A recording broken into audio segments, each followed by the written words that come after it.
इस बार जो एग्जाम्स चल रहे हैं वो चाहे एमपी बोर्ड हो चाहे सीबीएसई बोर्ड, आप लोगों ने अगर नोटिस किया हो तो दोनों ने ही अपना पैटर्न चेंज किया है क्वेश्चन पूछने का।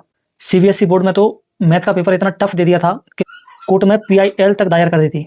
और एमपी बोर्ड में भी देखा जाए तो ये बायोलॉजी का पेपर मैंने देखा कि पिछले 5-7 साल से जिस तरह से क्वेश्चन आंसर्स पूछे जा रहे थे, अब वो क्वेश्चन आंसर्स का पैटर्न उन्होंने एकदम चेंज कर दिया है।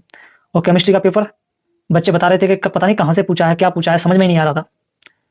सवाल यह है कि ये सब एमपी बोर्ड हो या सीबीएसई बोर्ड हो कर क्यों रहे हैं। तो 2020 में न्यू एजुकेशन पॉलिसी आई थी। उसका मकसद था कंसेप्चुअल क्लैरिटी, क्रिटिकल थिंकिंग और प्रॉब्लम सॉल्विंग स्किल्स पर जोर देने की बात उस पॉलिसी में की गई थी। बोर्ड अपना पैटर्न इसलिए बदल रहे हैं क्योंकि रट्टा सिस्टम पूरी तरह से फेल हो चुका है। बच्चे आंसर याद कर लेते हैं लेकिन उनको रियल अंडरस्टैंडिंग के नाम पर नॉलेज जीरो होती है। आज कॉन्सेप्चुअल लर्निंग बहुत ज़्यादा जरूरी हो गई है क्योंकि जॉब्स हो या एग्जाम हो या लाइफ हो, हर जगह लॉजिक और एप्लीकेशंस चाहिए नॉलेज का। कॉम्पिटिटिव एग्जाम्स जितने भी हो रहे हैं वो पहले से कंसेप्चुअल हैं, तो बोर्ड चाहते हैं कि उस तरह की तैयारी स्कूल लेवल से शुरू हो।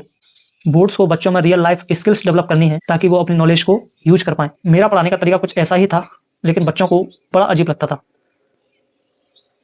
इसमें गलती बच्चों की नहीं है, हमारा बोर्ड का सिस्टम ही कुछ ऐसा था, रटो, याद करो, एग्जाम में लिख दो, यानी रट्टाफिकेशन बेस्ड था।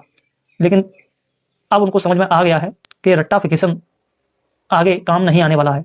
सवाल यह है कि अब बच्चों को क्या करना चाहिए। तो बच्चे जो अभी तक करते आ रहे थे, इंपोर्टेंट क्वेश्चंस नोट्सों से याद कर लेना, गाइडों से याद कर लेना, इनसे काम तो बिल्कुल भी नहीं चलने वाला है।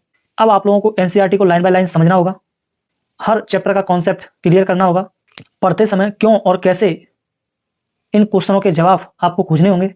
तो मेरा आप लोगों को सिर्फ एक ही सुझाव है, आप लोगों के पास नॉलेज है, अच्छी बात है, लेकिन उसका एप्लीकेशन आपको आना चाहिए। अगर नहीं आता तो सीखना पड़ेगा। बोर्ड ने पेपर को टफ नहीं किया है, उसने उसी पेपर को स्मार्ट कर दिया है। वो पेपर को कुछ इस तरह से सेट कर रहा है कि जो बच्चे समझ करके पढ़ेंगे वही आगे बढ़ेंगे। अगर ये वीडियो आपको यूजफुल लगा हो तो अपने दोस्तों के साथ भी शेयर करिए और कमेंट में लिखिए कि अब हम कंसेप्चुअली पढ़ेंगे, रट्टा नहीं लगाएंगे।